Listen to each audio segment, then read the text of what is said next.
Hello, beautiful souls, and welcome back to my podcast, Rewire to Inspire. I am your host, Jessie Brown, and I am super giddy and excited to be jumping on the microphone with you all for episode number 159. If you missed my last episode, number 158, we talked all about 10 different ways and things that you can utilize to self-soothe yourself. I had a therapy session yesterday, and upon leaving the session, I noticed myself very much in a heightened state. I was not in my window of tolerance. I felt like I was very much in a state of fight or flight. And I had remembered doing that episode, and I used some of the techniques that I had mentioned to you guys in that episode. And so know that even though it can seem like you have a good grasp and you're in control of your mental health, sometimes it just takes over, and that's okay. But it's super important that we have these tools to utilize that we can use to support ourselves when we're in those states. And so if you haven't checked out that episode, it's definitely something I would recommend you do so that you can have these healthy techniques in your back pocket when you might need them. For today, number 159, a powerful exercise that could change your life. You know that feeling when you feel like you're stuck in life, but you can't really pinpoint exactly what it is that needs to shift? Oftentimes when this happens, we clump our whole life into feeling like it's a negative thing. Everything feels negative, everything feels heavy, everything feels impossible. Typically what's happening is it's because certain things are out of alignment. And as soon as one thing is out of alignment, two things are out of alignment, they almost start to leak into the things in our life that are in alignment, because we are wired to focus on the things that are more negative. We are wired to hyper focus on the things that make us feel sad, that make us feel off-centered. And so it is normal when you feel that way to want to just shut down. I know exactly what it's like to feel like this. As I was preparing today's episode, and I gotta just first preface, the exercise I did not come up with myself. I learned this from Next Level University, but it is a tool that quite literally changed my life, changed the trajectory of my life. I've used this with many, many clients, and I swear by it. And so I'm super excited to share it with you. But I wanted to start off with a story of how this came to fruition for me, because I think without providing context, I really can't allow the significance of this exercise to land for you of how it could really change your life. And so when I was 21 years old, I was working as a counselor. I had, roughly over 20 clients on my caseload. I was working completely remotely because this was during the pandemic. I was in a relationship that was no longer serving me. I was in friendships that were no longer serving me. I was just in an environment in general that was not serving me. And the weight of that started to compound day over day, week over week, month over month. I tried all the ways that I could to try to take control of areas of my life to feel good. So I would go to yoga classes. I would really focus on meditation. I was doing Young Living at the time, a network marketing company. I would focus on my spirituality. I would focus on crafting in my business, Meraki. But yet these areas of my life just felt like an anchor pulling me backwards all the time.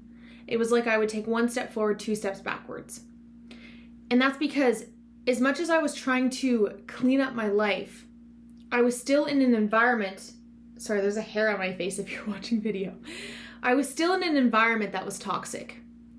And really, if you think about it, something can't grow, even if you give it all the right things, if it's in a toxic environment. And that was a very good representation of my life at this time.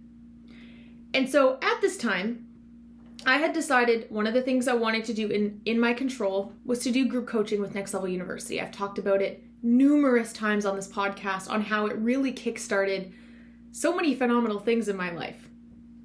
And so at the end of group coaching, Alan and Kevin, who are the hosts of Next Level University, offer you a free 30-minute call. And I'm now the assistant coach of group coaching, which is kind of interesting now in hindsight to do that full circle swing. But I digress. At the end of the program, they offer a free 30-minute call. And I chose to do my call with Alan. No real reason other than intuitively I felt like that's what I was supposed to do.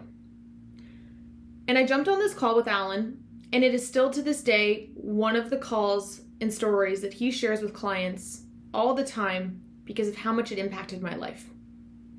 And we went through this one exercise that I'm about to share with you. After we chatted for a little bit, I kind of shared how, some things in my life are going really good, some things in my life are really tough, and I feel like a teeter-totter that's needing to decide what to do. Do I stay here because it's comfortable, or do I take these leaps? And at this time I had already moved back in with my parents. I was kind of going back and forth. Like I said, very much just at a contemplative state and stage in my life of not knowing what to do next, not knowing what was right for me, not knowing. The unknown really scared me at this time. That leap of faith felt very uncertain. And as someone who had lived in this state for over 3 years, and I had this job for so long and I was very good at it and I was very comfortable, but I had lost touch with myself. I knew something intuitively needed to change, but I was scared. And this exercise really allowed me to have the permission to know that it's okay to be scared, but to see the bigger picture about how when we have all these things that aren't serving us, it affects us more than we realize. And so the exercise is something called feeders and bleeders, which I've chatted about with you guys before, but I want to go more in depth on specifically the exercise that we did. And if you are open to do this, I definitely encourage you to. It is very, very easy and simple in regards of the steps, but it can be a very big mirror and it can be a lot of awareness.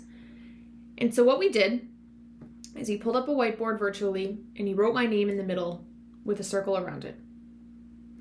He then did 12 smaller circles all around it. And we focused on health, wealth, and love. And I said 4 things for each of those that I'm investing time, energy, and money into. Upon going through this exercise, which I will say in hindsight, we were on the phone for longer than half an hour. I think it actually ended up turning into an 1.5 hour call because I think intuitively he knew I needed this and it was very, very valuable. And as I started to go through, and so what you do is you write down anything you're investing time into. So let's just say my podcast, for example. I didn't have it at that time, but just as an example. And what you're investing into it is, again, in regards of time, energy, and money. So what are you putting into it 0 to 10? And then 0 to 10, what are you getting out of it? And then you look at the contrast between the two. So if I'm putting in a 7 and I'm getting out a 10, that's a +3 feeder, meaning that's a positive thing in my life that I should actually be investing more time in because it fulfills me. Upon reflecting on my circle, there was a lot of red. There was a lot of bleeders, very significant bleeders, to the point of feeling like I'm putting in a 10, I'm getting out a 1. So that's a -9 feeder, or bleeder, sorry. I had a lot of those. And I remember I got shot into tears because I was like, I felt like I could take a deep breath for a moment and just be like, no wonder I'm feeling depressed. No wonder I'm feeling overwhelmed. No wonder I'm feeling out of touch and out of alignment with myself. All these things that I'm investing so much of me into are giving nothing in return. And if you are someone who can also resonate to that feeling of just feeling like you overgive yourself at the expense of others, this exercise will probably land very deeply for you. It was a huge mirror for me because now I had all this awareness of all the things that I knew intuitively, but having them in front of you hits different. Because then you're faced with choice. I was then faced with choice. Do I continue to invest as much into these things that aren't serving me, or do I walk away? That is when we can begin to spiral. So here is what I will preface and what I prefaced with all my clients I took through this exercise. I want you to look at the one that is bleeding you the most. And I want you to ask yourself, is it worth keeping it in your life? Because if it is bleeding you over a 5, if there is over a 5 negative bleeder, get that out of your life or invest way less time into it. If there's things that are out of your control and you can't shift away from immediately, find ways that you can pour less into it. Nothing is worth you investing your precious time, energy, and money into if it is depleting you. And again, there's obviously circumstances. So at that time, I had a job. I had a very good paying job that I loved to do, but that was burning me out. Burning me out. I felt like I was investing a 10 into it. This was the one that I think was like a -9. And I was like, wow, this is not healthy. And I think that that is a really key word that plays in my mind of giving us permission of, it's not healthy for you. It's not healthy for us to invest pieces of ourselves into things that are harming us. And I get that we have all these things that come up surface level, like, well, I need money and I need to pay my bills and all these things. And like, I get it 100%. When you have that awareness though, I hope you allow it to use it as permission to do the steps that you need to do to get into something that's going to feed you more. Because if I hadn't finally taken a leap of faith and quit my job, which I actually went to my doctor and I ended up going on stress leave. That's how bad it was. I packed all my stuff. I had moved out of my apartment fully. I had left that relationship. And then I was left to make more decisions. But I knew that my two biggest bleeders I needed to remove from my life because my mental health was plunging, and it was plunging quick. I was losing weight at such an exponential rate. I had lost touch with any sense of hope and joy in my life. And that's what happens when we're not in alignment. And the thing is these things whispered over time. I knew these things for a while. But when we don't face them, they start to get stronger. And they gain so much control and power over our life. It's really important that we're proactive in these things and try to be as proactive as possible. And that's why I wanted to share this exercise with you guys, in the hopes that you can do this before it becomes as heavy as it was for me. You can get ahead of some of these things taking over your life. I think it's really permission giving when we allow ourselves the opportunity to make a choice of knowing that we're in control. Because I think in all those areas for me that felt like bleeders, I felt like I didn't have control prior to doing this exercise. But in hindsight, recognizing that no, I had the choice, I was just scared. And I was leaning more into being comfortable than into choosing what was best for me. And I want you to know that when we make those decisions, it's not going to be easy. It was very, very hard to make those decisions. And just because we know something's best for us. So for example, getting out of that 3-year relationship, I knew that that's what was best for me. But it doesn't make it easy. It was very, very hard because you're stepping away from something that is all you know. And I think we need to give ourselves permission and grace to say, like, yes, this is going to be hard, but it's going to be worth it. I would not now be doing a job that I love with a partner that I love so much, doing my podcast that I love so much, living in a new place that I adore, if I hadn't made those decisions. And I had to ride the wave of uncomfortability. I had to allow myself to grow from those experiences and learn from them. But I think so many of us stay in areas that are uncomfortable because we don't want to feel that pain. We don't like uncertainty as humans. Again, we are wired for certainty. We like when things are predictable. And so when things feel out of our control and when we don't know what's next, our mind goes to the worst case scenario. I want to show you and shed hope that if you do this, the contrast could be so much better than you could ever imagine. But I also want you to ask yourself, would you rather stay in an area that you know for certain doesn't make you happy? Or would you rather feel uncomfortable and know that it is within that you can attract and build and work towards cultivating a life that is in alignment for you? It's not going to happen overnight. It might not even happen over months, maybe a year. But it inevitably will. But not until we tune within, we get honest with ourselves, and we face those hard truths. The last thing I want to share is it can be really, really easy for us as humans. This is something I talked about in therapy yesterday, about being in the present and regretting the past. I know that it can be easy when you start to grow or you get new awarenesses or whatever, being like, I shouldn't have gotten that job. I shouldn't have gotten in that relationship. I shouldn't have moved there. I shouldn't have, whatever. Insert thing here for your life that you feel like you shouldn't have done, you're regretting doing. Everything in our life makes us who we are.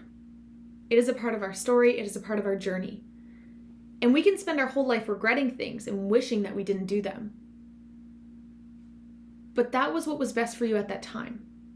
That's all you knew at that time. The more we allow the past to have control of us, the less we get to move into the future and enjoy the present.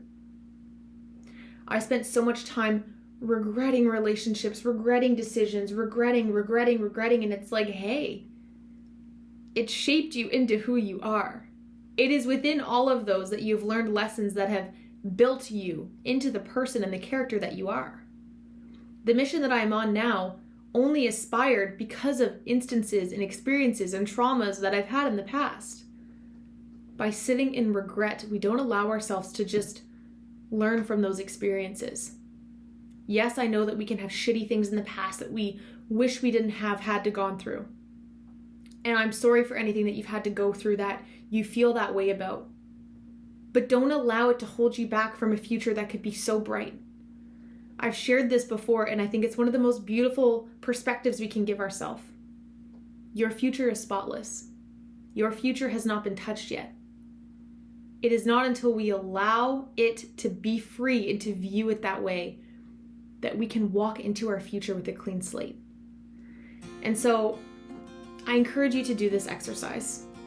Be gentle with yourself. Notice what comes up. And don't rush into eliminating all the things out of your life like I did all at once.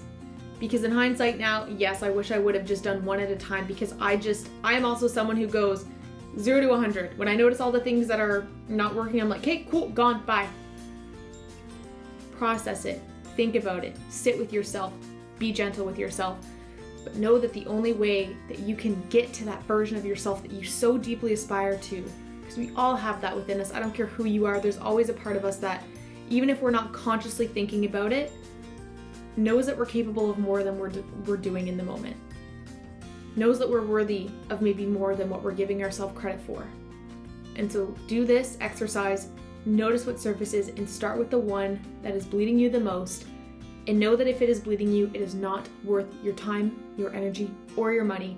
You are so worthy to have things that feed your life. Last point, I promise. I know I just said that. Some things will bleed you for an extended period of time. And what I mean by that is sometimes my job does bleed me, but it doesn't mean that I don't love it. Sometimes my podcast bleeds me, but it doesn't mean that I don't love it. It is how long and how significantly is it bleeding you? That is the question that you need to pose, because if it is bleeding you more times than it is feeding you, that is when you know it's not in alignment. So thank you guys so much for tuning into today's episode of Rewire to Inspire. I genuinely hope you guys enjoyed. This exercise seriously changed my life, and I hope that you take the time to do it and get some new awareness for yourself that you so deeply deserve. So sending you guys so much love. I look forward to chatting to you on Thursday. Bye, you guys.